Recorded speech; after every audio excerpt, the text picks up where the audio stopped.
pandemic hit, it was an empty feeling. Seeing streets with no cars and empty playgrounds without the squeals of kids just wasn't right.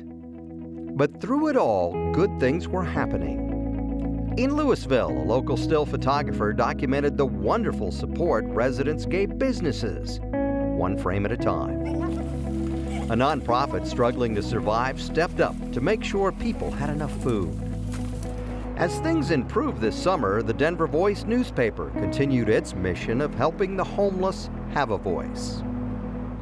A well-known local artist continued to capture all the beauty around us. Never seen it. And a small Colorado town put pictures of heroes on lampposts, telling their stories, the stories of local veterans. Yes, there were plenty of good stories from this bad year, enough to take our emptiness and fill it back up. And that is Positively Colorado.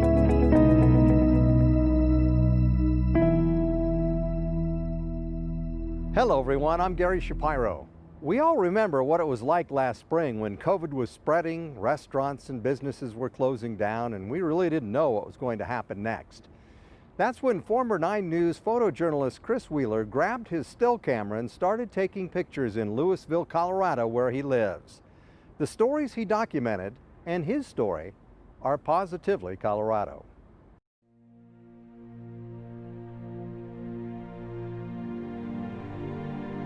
It's a town that knows all about struggle. The immigrant miners who settled here in 1878 struggled, but not like this. The once bustling streets of downtown Louisville, Colorado, are now nearly empty. It's become a ghost town in a coronavirus winter.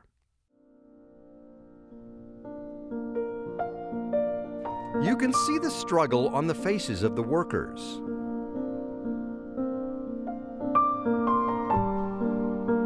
You can see the shock, fear, and worst of all, uncertainty.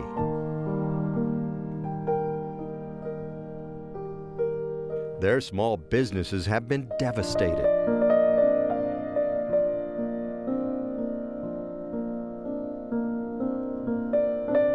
Their dreams on the verge of being shattered.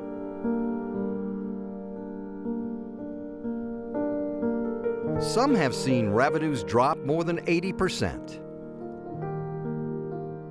Survival can be a struggle even in better times, when rent and taxes often exceed $10,000 a month. But with little or no income, razor-thin margins have nearly vanished. But then, people came and eased the struggle. They left the safety of their homes to support their small-town businesses.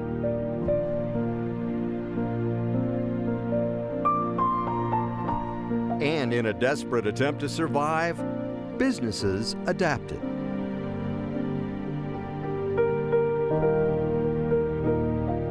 For those trying to stay afloat, there were no words to express the gratitude.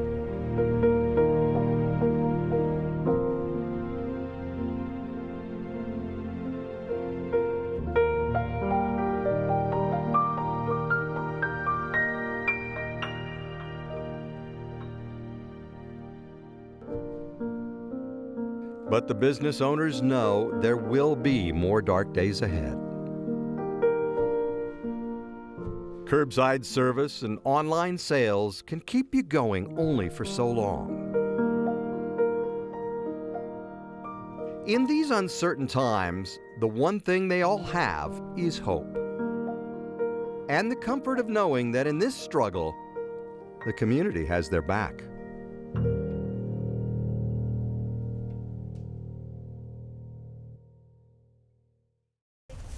I can help you. Although the pandemic has hit nonprofits hard, most have continued to try and help the people of Colorado. Good morning. Coming up, 2 charities working hard to help the hungry and homeless.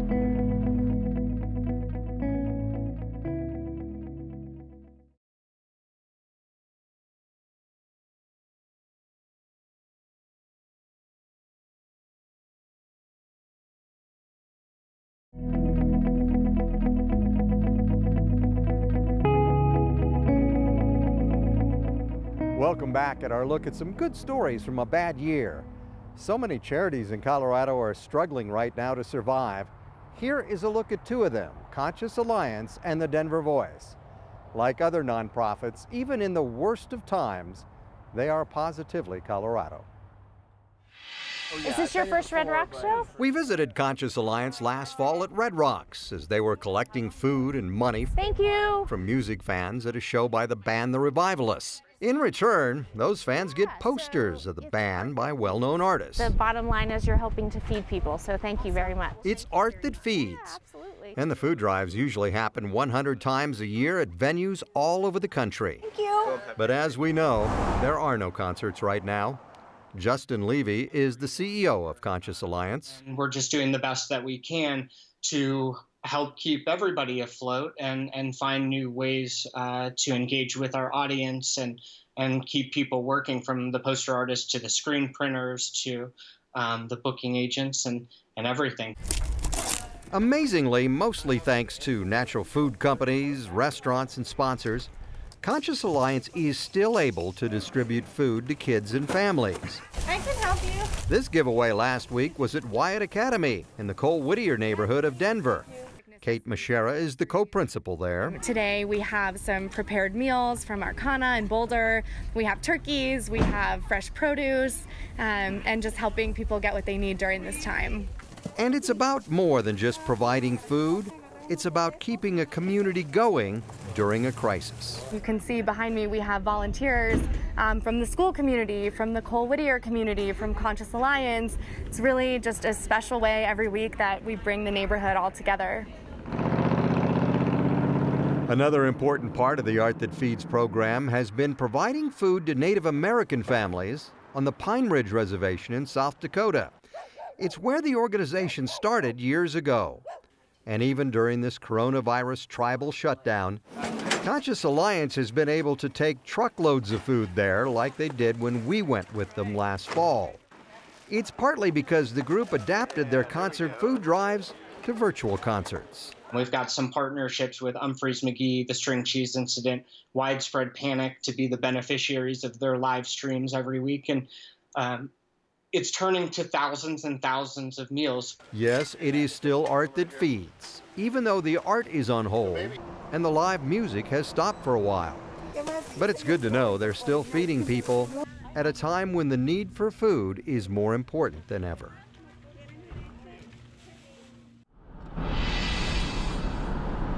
They live on the street, and since the pandemic, we've seen more and more of them. What's the answer? Where should they go? How do we help?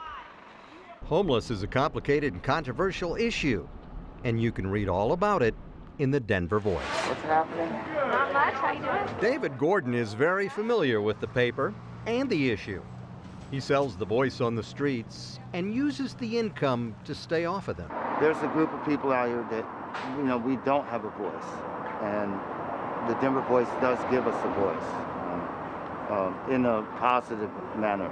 The Voice is a monthly newspaper that runs all kinds of stories. Stories about the roots of homelessness, the camps, the city's response, equity, and so many other current issues that cross the lines of poverty. It lets people who are living on the streets write about their lives. It gives them an opportunity to earn an income by selling the paper as vendors. Jennifer SEYBOLD is the executive director of the nonprofit. It builds them up and gives them a voice, and that creates tremendous change in the lives of individuals and in our community. I think there's 8 or 9 there. The vendors buy the papers for 50 cents each. It's been reduced to 25 cents during COVID to give them a break. They sell them for a suggested price of $2 or whatever people want to pay, and the vendors keep the profit. It gives them a chance to change their lives one newspaper at a time. Good morning. Yeah, good morning. Brian Augustine has been a vendor for 10 years. He became homeless when he hurt his back and couldn't work. Now, he says, he makes about $1,200 a month, which pays for his housing and gives him purpose. It made me part of the community I work in, instead of just being, as I put it in one piece I wrote, weed on the street. that nobody wants to pull. Brian and the other vendors especially appreciate the paper's extensive resource guide, help for those who need it. So if somebody says, I haven't eaten, oh, they're having a lunch here. I need some food. Oh, here's a food bank here. You know, I'm sick. Stout Street Clinic. It's news, it's information. It's a way for vendors to start a dialogue with customers about some tough stuff. The Voice will change your mind about homelessness. And maybe more importantly, it gives the people in the tents a way out if they want to sell some newspapers. It gives them a voice.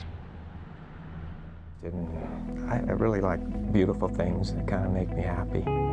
Up next, a couple of stories that lifted my spirits.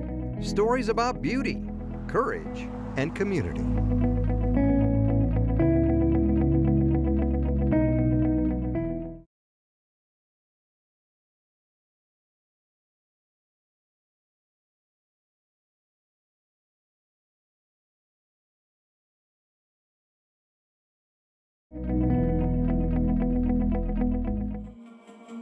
I was going for the death penalty. I felt the evidence was there. When Oklahoma City bombing co-conspirator Terry Nichols was tried in Denver in 1998, there were no cameras in the courtroom. Much of the news coverage relied on sketches. It was just one of dozens of high-profile trials that used sketches, trials that included some of Denver's most famous prosecutors, people like Dale Tooley and Norm Early. The artist that drew those sketches was Mitch Castor, who worked for 9 News.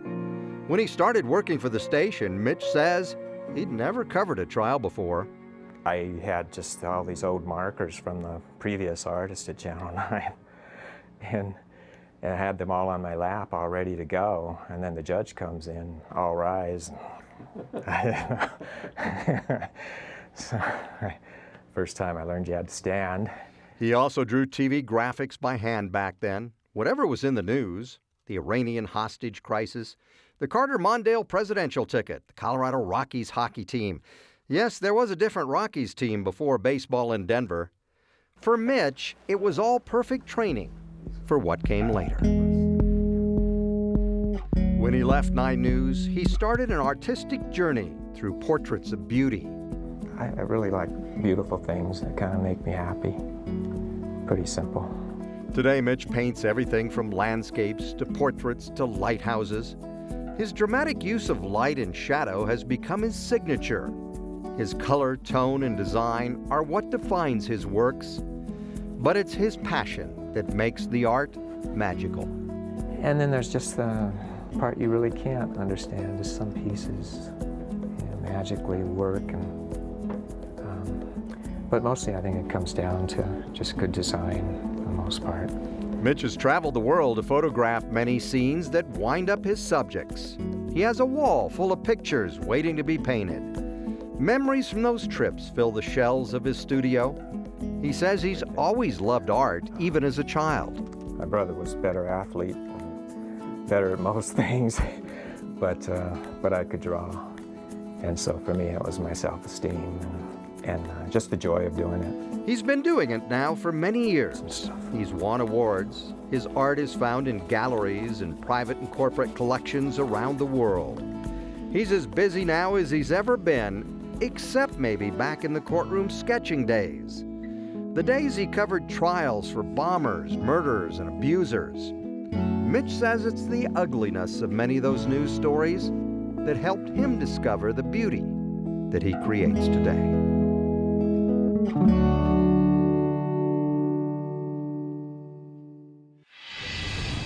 NIWOT is a lot like other small towns. The people who live there love the quaint cafes, the often bustling shopping areas, the Halloween spirit. But there's another spirit on display too. It's the spirit of patriotism. You can see it right behind the American flag blowing in the breeze. It's a tribute to the town's veterans, all lined up on the town's lampposts.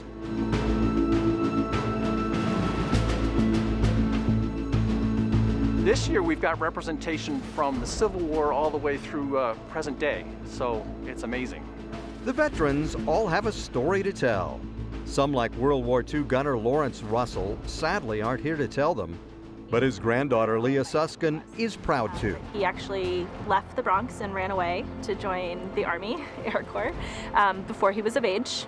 That is my dad. Andy Gedding's daughter, Kathy Trauner, thinks often about his service. I think about what it must be like to be, not even 18, right? And knowing the stories of war and saying, oh, pick me, I want to go. The banner of Marine Corps pilot Victor Johnson tells the story of a long military career that took him from Korea to Vietnam to China and lots of stops in between. Now, 93, he's fortunate enough to get to see his banner that his wife surprised him with. I was a little reluctant that it happened initially, but that's fine now. I'm proud of that.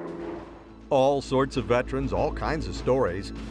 Longtime NIWOT businessman Steve Rollman was a tank mechanic in Germany in 1965. Why I went in the service? Because I was drafted. It's amazing. And I think remembering that might be important for us all, right? Especially now when there's so much division. I mean, think of what they did when they did it together. I think it's a wonderful project. It's one of those things that everybody can get on board with. I mean, you've got politics and masks and all this other stuff, but there's no controversy here. Everybody thinks it's just a great thing. The town's leaders and veterans would like to keep the banner project going for a long time. It's a small way to honor big sacrifice through banners, on lampposts, and the stories they tell.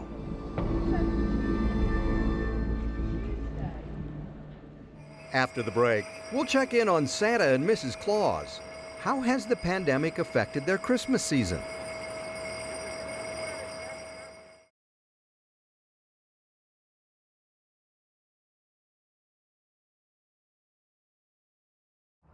It is really inspiring to see how people are coping, adapting, and using creativity to get through this mess that we know is 2020.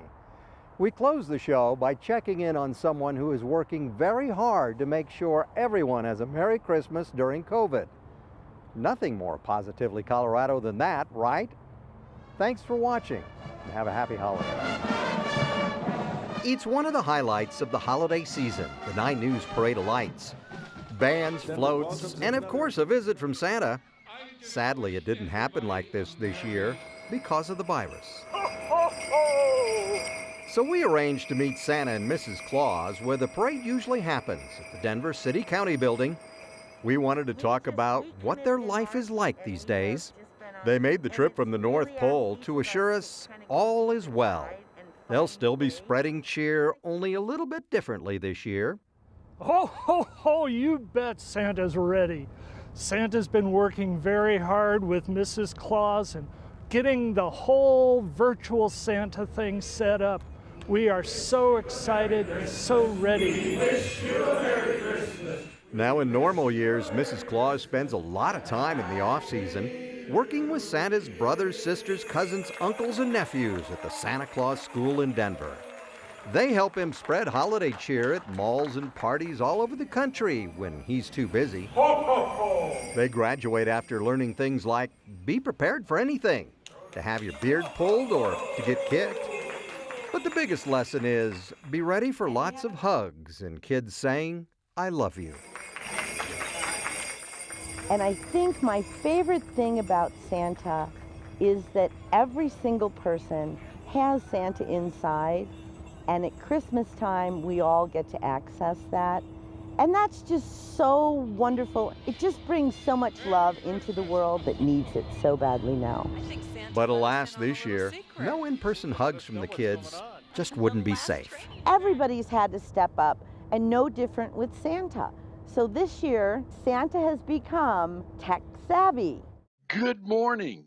Santa is delighted and pleased to welcome you to Legacy Financial's first annual virtual Breakfast with Santa, live from the North Pole. We're still connecting through the camera, through the medium, and that has helped a lot.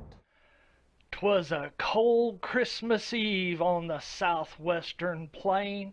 and the north wind was blowing through a broke window pane. We are really able to muster up that enthusiasm because we can still see the joy in their face and the sparkle and how excited they get.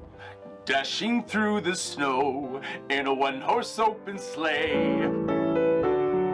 Yes, the decorations on the city-county building are up, and kids everywhere ready for Santa to come visit, spreading joy and, of course, toys.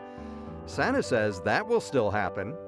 But how tough is it being Santa during COVID? It's not tough, it's easy. When you're the fat man, it's great.